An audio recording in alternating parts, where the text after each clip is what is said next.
This is a very fast guided tour of some of TAMS Analyzer's key features.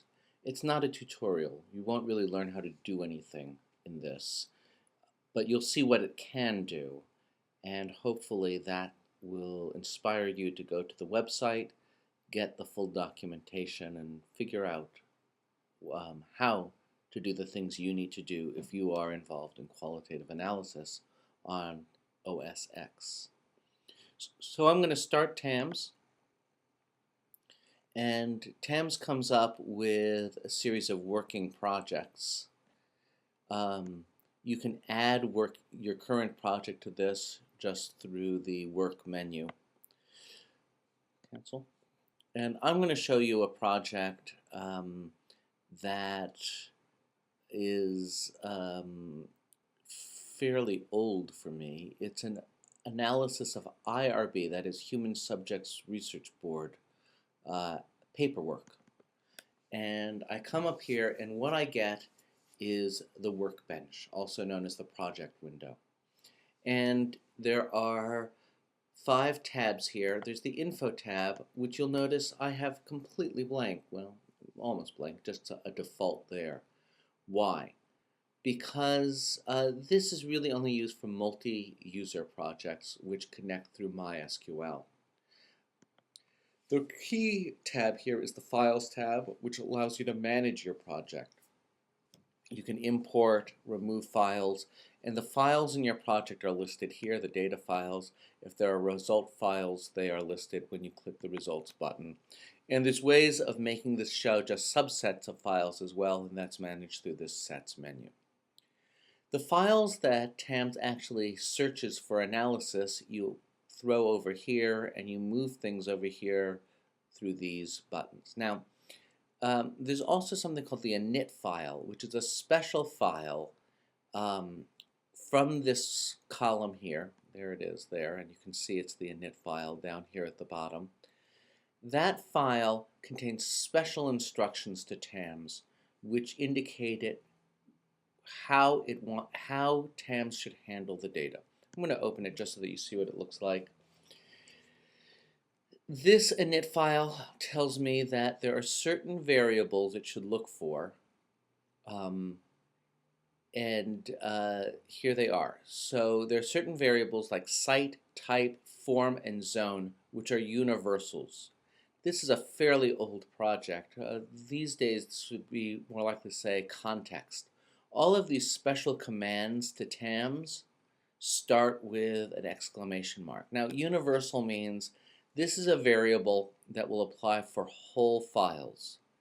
Repeats apply only to one little section of a file, and you'll see that I have initialized each of these variables with the NA, meaning not applicable, no information, whatever. I also have a series of if statement here which say that if the site, remember the site, if the site is equal to KSU, Kent State University, then we're in the Midwest. All right, so there's a lot of these meta commands that you can throw into your init file. I'm going to close this up, and I am going to show you a document. Here's North Carolina states. You can see that I have what the universal is, the type, all of those things that I had before. I now tell TAMS what this document is. Now, if I just kind of flip through here, you can see I've coded things. I've said this is a discussion of food. This is the discussion of anonymity. Here I have a subcode to anonymous, and it goes from here to here, which deals with access and anonymity. I can go to 3 levels here, and I can nest and overlap coded sections. So here I've got 2 codes, social science and population sub-vulnerable sub-children, though it's really children sub-vulnerable subpopulations, which describe this paragraph here, both of them. Now, going up to the top, those codes that I just showed, codes like general here, Those refer to data. They're called data codes. They are the themes you are looking for. There are other codes like site, type, what kind of form it is. This one is a form for a school versus a form for a corporation. Those are called context variables because they provide the context for your data. That is, when you do a search and you see social science, that's a data code, it would be nice to have the context. Oh, this is North Carolina State University. That's the context for that code provided. All right. Let me just quickly open another one. I'm going to do Kent State, my alma mater here. Now, come down here. Lots of data codes, risk, anon, and you can see the codes listed here. To code, you would normally just select and double click or fill in and click the apply code there. So you can see lots of codes here. Now, I'm showing you this because I want to indicate here is a context code rather than a data code being set here. Here's one context code: site, type, form. And I just wanted to show you the parts of this window. So as I said, here are the codes. Now, often you have a lot of codes. I don't know how many codes I have here, probably only 30 or 40. I have lots of projects with hundreds of codes. And when you have hundreds of codes, you often need to find the codes you're looking for fairly quickly to even apply the codes to the data. So let's say I'm reading along and I see something about gender. I want all my codes about gender, so I come to this field here, I type gender, maybe even just gend, and all of the codes, I hit return and all of the codes regarding gender pop up here. To see all of my codes, I just make it blank and I hit return, and now all of my codes are available. To assign a code here, I would just select and double click the code here, or fill it in here, don't hit return, click the apply code button. All right. Up here is a media player for audio files. You can attach the audio files to this transcript, you can link them through time codes, and this acts as a full-blown transcription machine with backspace features and everything. All right. So, enough about documents. Those are called documents, and you never open documents directly. You always open your project and then double-click the name of the document in this Files tab. Now, we want to do a search. Now, what a search is in TAMS, it's a way of creating an index of everything in your search list. It will show you where all of your coded passages are in a nice spreadsheet-like format and allow you to do analyses. So, I could just click this search button, and what I will get is every coded passage along with its context information through everything in the search list. Let me go through that again. I click search. It says result file name.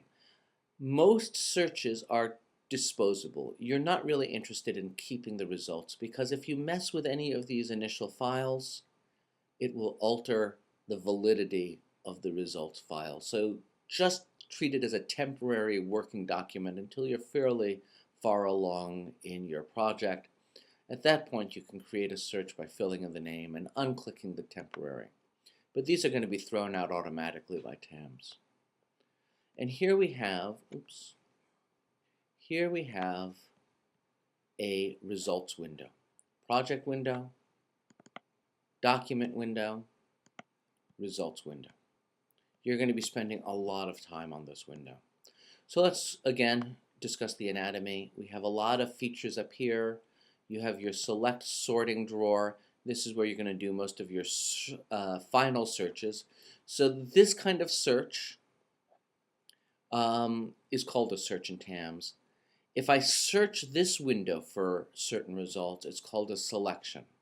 Now, I know in Macintosh world, this refers to a selection also, so it gets a little tricky. The term selection comes from database lingo, where a selection is a subset of the current database. Here's a database, all of these records. Every row represents one code attached to a passage of text. So for instance, if I look at the code column here, this particular row refers to a passage of text that was coded populations vulnerable. I click on it, and up on top I can view that passage. Populations vulnerable, right there. In the background you hear my dog hoofing and woofing because the mailman's probably going to arrive. It was also coded two other ways: race or gender and populations gender. All three codes apply to this package, but they get their own rows down here. So what this represents is one code applied to a passage of text. Now, I'd like to see all of the passages I have done regarding gender. I'm going to make a selection. Remember that special use of the word selection? I click on the column, I fill in the word gender here, over here on the side, and I click select. Now, I have found 54 rows or records out of the 330 that are in that search list. 330 coded passages in that search list. 54 have gender as part of the code. All right. Let's find out what the breakdown of these gender is by school. Now, how do I know which school I'm at? Because I have cite here. Now, you'll notice that not everything is a school. Some of these things are documents, and some of these things are schools. So I'm going to click on Form, come over here, and I'm going to make a second selection for school. Select. I've done two selections, and you get a little hint of this up here in the status bar. I started with what's called an unlimited search. That is, I didn't search for any criteria. I got every coded record in my search list. That's known as an unlimited search. I then searched for gender under code, and then I searched for selected for school under form. I should say selected gender under code and selected school under form. So I've done two selections, and I can go back and forth to those selections using this. I think of the results window as a kind of browser of your data, and I can just scroll through this way or go back through this way. Now, before I get that chart of how the schools use gender, I want to show you one other thing about this window. I have here the exact passage connecting a row. So here is pregnant women, and I have marked it with 3 different codes here, and the row I've signed is race or gender discussions.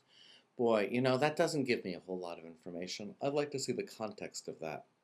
I come here, I can scroll that up and see more of my original document.